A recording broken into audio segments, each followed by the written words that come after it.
Welcome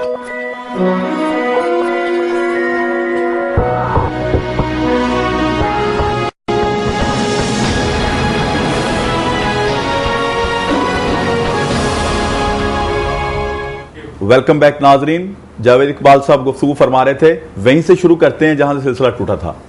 जी जावेद जी, मैं ये कह रहा था कि इस दफ़ा इलेक्शन में सिलेक्शन अगर हुई तो आप लोगों की वसासत से वो पता चल जाएगा लोगों को जी। तो उस वक़्त ये सारा जो लोग रुक के बैठे हुए हैं ना, फिर बाहर आ जाएंगे जी। लेकिन बात हो रही थी कि अगर डायरेक्शन लेस, मैंने कहा था कि अगर किसी लीडर के बगैर वो बाहर निकलते हैं तो फिर तो अनार्की की तरफ जाएंगे ना हम। क्या समझते हैं आप? नहीं, मेरा ख्याल है, मैं तो ये समझता हूँ, मैं तो वैसे ही क्योंकि मैं बड़ा पॉजिटिव। जी जी, मेरा ख्याल है ये जो कोई ना कोई जो है ना, अल्लाह ताला या नेचर जी अपना कोर्स खुद बनाएगी। बिल्कुल सही बात है। तो उसने हमें ये दुरुस्त बात है आपकी।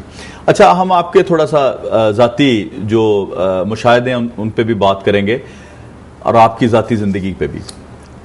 इब्तदाई तालीम जो आपने कहाँ से रिहायशी हैं आप और किस शहर से आपने हासिल की? जी, मैं अल्लामा इकबाल के जाए पैदाइश वाले शहर से हूँ और जो मेरा नाम है वो भी उन्हीं की मोहब्बत में रखा गया था। जी जी हाँ जी। तो सियालकोट से मैंने तालीम हासिल की। वहाँ 2 ही कॉलेज हैं जी, जो मैंने दोनों कॉलेजों से तालीम हासिल की। तो मैं कोई 64 के बाद लाहौर आ गया। तो लाहौर में जब मैं आया तो एक अजनबी था, और लेकिन लाहौर वालों की मोहब्बत और एक जो मेरे दोस्त थे उनकी वसासत से मुझे मैं समझे सियालकोट एक कुआं था और मैं एक समुंदर में आ गया। लाहौर जो है ना, ये एक, और मैं जिस वक़्त आया था आपको बताऊं कि पहला ही मेरा पड़ाव गुलबर्ग में था। अच्छा। गुलबर्ग उस वक़्त 63 में या 62 में ये बना था, बिल्कुल एक नई आबादी। जो मेन मार्केट है इतनी खूबसूरत और डिसिप्लिन थी, अब तो है डिसिप्लिन नाम की चीज़ ही नहीं है। तो मैं वहीं पे अटक गया। मैंने कहा था मैं रहना ही इस शहर में है, लाहौर में। तो फिर मुझे जो मेरा फ़न था, जो अल्लाह ताला ने मुझे हुनर दिया हुआ था, मुझे उसका एतमाद था कि मैं इस जगह आके अपना मकाम ज़रूर बनाऊंगा। और मुझे इतनी आसानी से मेरा यानी ये रास्ता बनता गया कि मुझे अब ये एहसास होता कि डेस्टिनी में जो अल्लाह ताला ने जिससे काम लेना होता है ना, उसी से एक मुंतखब कर लेता है कि इससे ये काम लेना है। और मुझे ये खुशी है कि मैं एक तख्लीकी ग्रोह का एक रुकन हूँ, जिस तरह आप हैं। जी। आप इतने अच्छे खूबसूरत शेर तख्लीक करते हैं, तो मैंने हर रोज़ एक कार्टून तख्लीक करना होता है। जी। अच्छा, ये इब्तदाई तालीम आपने सियालकोट और लाहौर, इसका मतलब फिर आपकी बात से तो ये ज़ाहिर भी होता है, और मैं कहूँगा कि बड़ी खूबसूरत बात किसी ने कही हुई है कि नई रीसां शहर लाहौर दियाँ। वाकई इसका तो जवाब ही नहीं कि मैं लाहौर अभी भी देखें कितनी डिटेरिएशन होगी हर जगह, लेकिन अभी भी लाहौर का जो मिजाज है ना, वो नहीं बदला। ऐसा बिल्कुल, आप अंदरून शहर चले जाएं, वो ऐसे लगता है कि वक्त का पहिया बिल्कुल रुका हुआ है। अभी भी जो मज़ा लेना हो ना, हमने, मेरा एक दोस्त आए हुए हैं, वो उधर स्वीडन में होते हैं, मेरे पास ठहरे हुए हैं। तो वो कहते हैं यार मेरा जाने को दिल नहीं कर रहा लाहौर से। वो कहते हैं 3 बजे शहर खा रहे हैं लोग, रौनक लगी हुई है, ट्रैफिक चल रही है, क्योंकि स्वीडन में 7 बजे के बाद उल्लू बोलते हैं। बिल्कुल। और अच्छा, यकीनन हमारा सारा मुल्क की बहुत प्यारा मुल्क है, इसके लिए सब दुआगो भी हैं कि अल्लाह ताला वैसे ही कर दे जैसा पहले था। अच्छा, जावेद इकबाल साहब, आप कार्टूनिस्ट हैं, शुरू से ही बचपन से फ़न मुसव्वरी से लगाव था? जी हाँ, मैं कोई मेरा ख्याल है 10-12 साल का था तो सारा शहर मुझे जानता था। अच्छा। तो मैं जहाँ सफ़ेद दीवार देखी उस पर कोयले के साथ या कुछ और, फिर मार्कर आ गए, फिर उनके साथ दीवारों पे चीज़ें, तस्वीरें बनानी। लेकिन मैं उस वक़्त कार्टून नहीं बनाता था। अच्छा। सिर्फ तस्वीरें बनाता था। तो फिर इधर लाहौर में जो मेरा ब्रेक थ्रू हुआ है, वो एक चांद मैगज़ीन था। मेरी सबसे पहली जॉब जो है वो, मैं लाहौर में जब आया, थोड़े से पैसे थे मेरे पास, जब ख़त्म हुए तो मैंने एक दोस्त से को मैंने कहा यार चलो चलते हैं, एक चांद मैगज़ीन है इधर, वो कार्टून का मैगज़ीन है, वहाँ पे चल के कोई नौकरी ढूंढते हैं। तो मैं सीढ़ियाँ चढ़ के गया तो एडिटर साहब बैठे हुए थे, अल्लाह ताला उनकी मग़फ़िरत करे, वैशी माहरा रवि। तो टेबल लैम्प की रोशनी में बड़े उन्होंने, मैंने कहा जी कोई नौकरी चाहिए। कहते क्या करेंगे आप? मैंने कहा जी मैं तस्वीरें बनाता हूँ। उन्होंने कहा जी ये कागज़ लें, एक तस्वीर बनाएं। तो मैंने अभी एक लाइन ही खींची है, तो उन्होंने कहा जी ठीक है, आप 2 घंटे आपने इधर ट्रेसिंग करनी है कार्टूनों की। अच्छा। तो कार्टून होते थे मेमे, और वो स्कर्ट पहनती थी, मैं सलवारें बनाता था और उनको दुपट्टा दे देना। अच्छा। जो साहब लोग हैं उनका टोप उतारना, जनाब कैप पहना देनी उनको, और उनकी पतलून की बजाय शलवार बना देनी। तो यूँ मैंने जो ट्रेसिंग में मुझे इतनी एक्सपर्ट हो गया मैं उनके एक्सप्रेशंस और लाइंस का, कि जब मुझे महमूद शाम साहब ने कंदील में होते थे या नवाए वक्त में, तो उन्होंने कहा कि जावेद हमारा कार्टूनिस्ट चला गया है, तो कल ईद है तो कार्टून बना दो। अच्छा, मैं उस वक्त सैयारा डाइजेस्ट में प्रॉपर तस्वीरें जो होती हैं ना, इलस्ट्रेटर, तो चूँकि मैं उधर बनाता था तो मैंने फ़ौरन हामी भर ली। मैंने कहा जी बिल्कुल, मसले कोई नहीं। तो अक्टूबर 1967, हाँ अक्टूबर 67 में मैंने 4 कार्टून बनाए बकरों के, एक पैनल, और साथ एक तस्वीर भी दे दी अपनी। तो उन्होंने कहा जी बड़े अच्छे हैं आप, एक और बनाएं, एक और बनाएं। 3 जुमे एडिशन जो है ना उनका, स्पेशल एडिशन उनके बैक पेज पे लगते थे। चौथा बनाया तो फिर लोगों ने मुझसे बसों में, उस वक़्त क्या बसें होती थी शमसी साहब, क्या ईमान से डबल डेकर कि उसमें एक प्लेयर होता था कि हम ऊपर बैठ जाते थे। तो मैंने उन दिनों में डबल डेकरों पे बड़े कार्टून बनाए कि हम ऊपर से बल्ब उतार रहे हैं, कोई झांकी मार रहा है, कोई कुछ, मतलब बड़े ही फ़नी पहलू निकलते थे डबल डेकर से।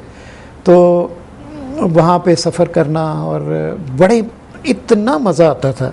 बात क्या हो रही थी? बात मुझसे ज़रा थोड़ी सी इधर उधर हो गई। बात हम वही कर रहे थे कि हमारा जो माशरती पहलू है, आप कार्टून बनाते हैं, कहाँ से शुरू किया, हाँ, कहाँ तक पहुँचे, किस तरह? अच्छा, वो मैंने बताया ना, बसों में हम सफ़र करते थे, और बस में सफ़र करना कोई इतना मायूब नहीं समझा जाता था। फर्स्ट क्लास हवादार बस होती थी, डबल डेकर, लीलैंड की बस होती थी या बेडफोर्ड की वलैती बस। तो उसमें मुझे याद है कि सबसे पहले किसी बच्चे ने मुझसे ऑटोग्राफ लिया, तो उस ऑटोग्राफ की बरकत से मैंने कहा था मैंने काम ही यही करना। अब अच्छा, ये काम जो है, वहीं से आपने डिसीजन ले लिया कि यार मैं कई सालों से तस्वीरें बना रहा हूँ, कोई नहीं मुझे जानता था। 1 महीने से मैं ये आ रहा है, मैं कार्टून बना रहा हूँ, लोग मुझे कहते हैं वो जा रहा है, वो जा रहा है। एक जो शोहरत का है ना एहसास जो है, वो धीमा धीमा सा होने लग गया। फिर जब उसने ऑटोग्राफ लिए तो उस पर तो मोहर लग गई। लेकिन जब 1 महीने के बाद पैसे मिले तो मैंने एक हाथ में चंद नोट और एक तरफ शोहरत। अच्छा। तो मैंने कहा कि क्या करना चाहिए, तो मैंने कहा नहीं, जो फेम है ना और जो वो, मैंने कहा ठीक है, पैसों की खैर है। और उस ज़माने में अब 67 में वैल्यूज़ भी बहुत बेहतरीन थी, बस का सफ़र होता था, ज़िंदगी आसान थी, पैसों की इतनी भागदौड़ नहीं थी। मैंने कहा जी यही काम करना। तो उसमें फिर चल आज तक वो जो मेरा एक कैफियत होती है ना कार्टून बनाने की, फिर जब मैं कार्टून बना के भेज देता हूँ, फिर जब वो दूसरे दिन छप के आता है, उस कैफियत का जो है ना, वो आपको भी अपने मजा है, वो आपको भी एहसास है। आपने बड़ी खूबसूरत गुफ्तगू फरमाई। ये बड़ी सेंसिटिव पहलू होता है इंसान का, जब इसमें फैसला करना होता है इंसान ने, फैसला आपने कर लिया। उस वक्त आपके लहजे से भी, आपके अंदाज से भी जाहिर होता है कि उस वक्त मुआशरा आपको पसंद था, उस वक्त का लोगों की सोच, लोगों को बस का जिक्र किया, उसमें सफ़र करना भी आपको पसंद था। उस वक्त के मुआशरे को और आज के मुआशरे को आप क्या फर्क इन बिटवीन आप क्या देखते हैं, क्या डिफरेंस आया है? मैं आपको पता है कि मैं इससे कहे ना कि दुआ करो कि कौन सी दुआ करोगे, तो मैं कहूँगा काश वही दौर वापस आ जाए।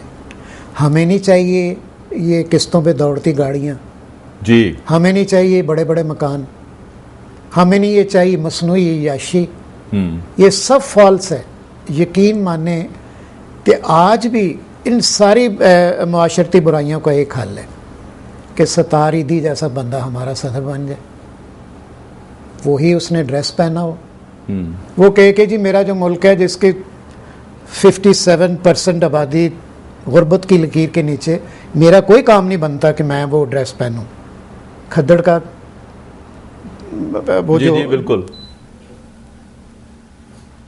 क्या हुआ करें आप। अच्छा, तो ये जो हमारी जो वसाइल है ना, या जो हमारी असल में एक चीज़ की तरफ तो किसी की तवज्जो नहीं है कि हमारे जो पॉपुलेशन एक्सप्लोजन हो चुका है उसकी तरफ किसी का एहसास नहीं। ज़ाहिर है जी, बढ़ती हुई आबादी यानी मैं ये समझता हूँ कि इसके बावजूद कि करप्शन हमारी जड़ों में घुस चुकी है, हमारे खून में शामिल हो चुकी है, कहीं भी आपको कोई चीज़ आपको स्ट्रेट नहीं मिलेगी, लेकिन उसके बावजूद देखें कई चीज़ें विजिबल हैं। आप देखें इंफ्रास्ट्रक्चर है इस मुल्क में जिसको हम आस्ता आस्ता खुद ही दबा कर रहे हैं। सही, सारा कुछ है, क्या किस चीज़ की कमी है? लोग हैं, ये जो लोग हैं ना, ये सरमाया बन सकते हैं, क्योंकि हमारे इस्लाम में भी है कि जो बंदा अपने हाथ लेके आता है, दो हाथ साथ रिस्क लेके दो हाथ ले आता है मेहनत करने के लिए, बिल्कुल मेहनत करने, ये मांगने के लिए नहीं है। ऐसा ही है। तो अब जो है हमारी जो आबादी जो है, जो देही इलाकों में है या जो गरीब लोग हैं, वो तो हम फकीर पैदा कर रहे हैं। नहीं, असल में सूरत हाल ये हो गई ना कि मुल्क हमारा गरीब है, जो तमाम दुनिया की नज़र में इंडिविजुअल्स यहाँ पे जो हैं वो ताकतवर हैं।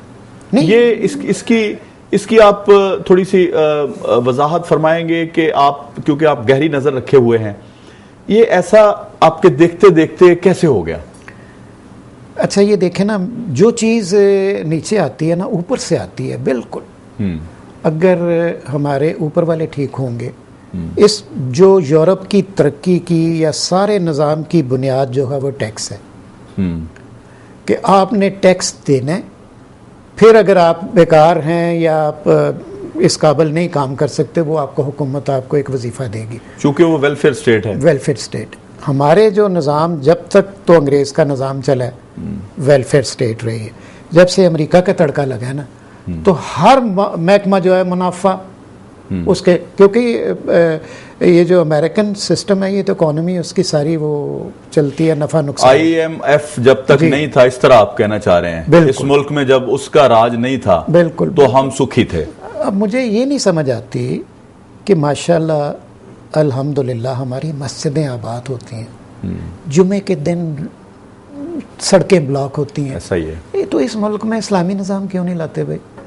बुनियाद आपकी जो है वो इस्लामी निज़ाम के ऊपर आपका, आप सारी दुनिया के का ठेका लिया हुआ है, तो क्यों नहीं निज़ाम नाफिज़? जावेद इकबाल साहब, यहाँ आपने बड़ी खूबसूरत बात की, इस्लामी निज़ाम, ये भी आजकल के दौर में इस पर बहस तो हो रही है, लेकिन आप नहीं समझते कि इस्लामी निज़ाम लाने के लिए पहले हम अपना कोई ऐसा तो मुतय्यन कर लें रास्ता जिसपे कम से कम सबकी फिका तो एक कर लें? यार चलो, इस्लामी निज़ाम ने इस्लामी सज़ाएं नाफिज़ कर दो यार।